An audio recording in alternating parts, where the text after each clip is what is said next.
السلام علیکم. وعلیکم السلام. الله اجر راوله. کریم خان جوړ په خیر. جبار خان سیاج شری خیر خیرات کور کراره ده. خیر سه جبار خان وروره آباد وسه. خدای دې کې خیر داس بس پریشان معلومیږي خو آباد په دوړ سپیره خیر کې وروره. صدر تو وای کریم خان د یوې خوا کاروبار نشته د بلې خوا مریضۍ دي کور ژوند در په در ژوند نه دی نو داسې وي چې بس په ځان پورې اړیان یې وروره. څه درته ووایي کور دا شی خلاص سوی دی هغه شی خلاص سوی وړه نشته دا غوړي نشته دا کیسې دي د بلې خوا د مریضۍ را سره مخ دی کارونه مو کړي دي د هغه پیسې نه دي رسېدلې 8 میاشتې کېږي چې کار ورسره کوو د هغه پیسې نه دي راکړې دلته چې دغه نقصه ده په ګرده ښار مې وګرځوله د یوه سر نه په خلاصېږي اوس اریان یو چې څه په وکړو او پیسې به له خواصه کو یا به پور یا به فکر یو چا څه اخیستې خو اوس دا په دا دوا د یوه سر نه خلاصېږي چې هر یوه ته یې وړ وایه په جیمز بانډ سر نه خلاصېږي که چې دغه راته وویله چې دا چیش پشکې نه وشته دي دا اوس څه وایه یاره واقعا یاره دا موږ د ملک حالات ورځ په ورځ ګرده ښار مې وګرځېد د یوه سر نه په خلاصېږي چې هر یوه ته ووایه والله که چې دا چیش نه وشته دي ما سر نه په خلاصېږي. جبار خانه دا چې کم ډاکټر ته ورغلی هغه دواخانې ته باید ورسې هغه یو په پوهېږي بل په ټوله ښار یې وګرځي هغه نه په پوهېږي او بل یاره پر جې لیکلي دي وایي ما خو وش کوئ اوس تاسې واره دي چوریا کوي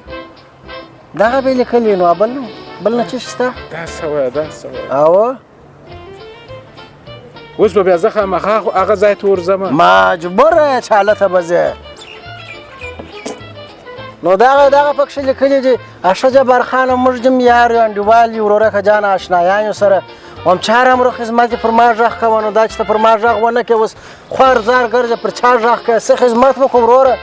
والله کریم خانه تا ته معلومه ده چې زه داسې دربدره یم د کور کرایې راپسېږي د درو میاشتو کرایه راباندې د هغه مې نه ده ورکړې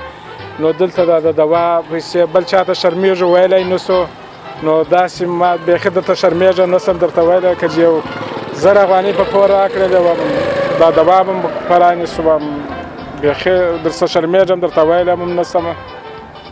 یاره جبار خانه هر خدمت ته دې ولاړ یم د زړه څه مې درته ویلي چې ستا قربان سمه د یو ساعت د مخه راغلی وای ښه ډېر کومک مې در سره کوئ په 50,000 ډالر یې وته مې ورکړلې نو هغه هم دغه سخت تکلیف سره مخامخ خو لکه دا ته چې نو ډوډۍ به چې زما سره خوړلې وای وروره. الله دې کامیابه لره ژوندی اوسې داسې مو ضرورت مو ته درلودی نو اوس توکل پر خدای مهربانه دی یو بل اشنای پیدا که هغه به یو چا موږ ډوډۍ دې نه وخوړه یاره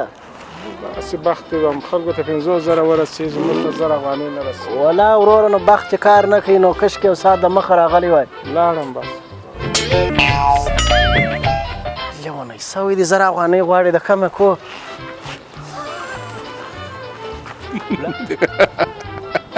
ای رازمانه سړی ګوره داسې بال سړی ګوره ما اوس در ځان چیر کړلم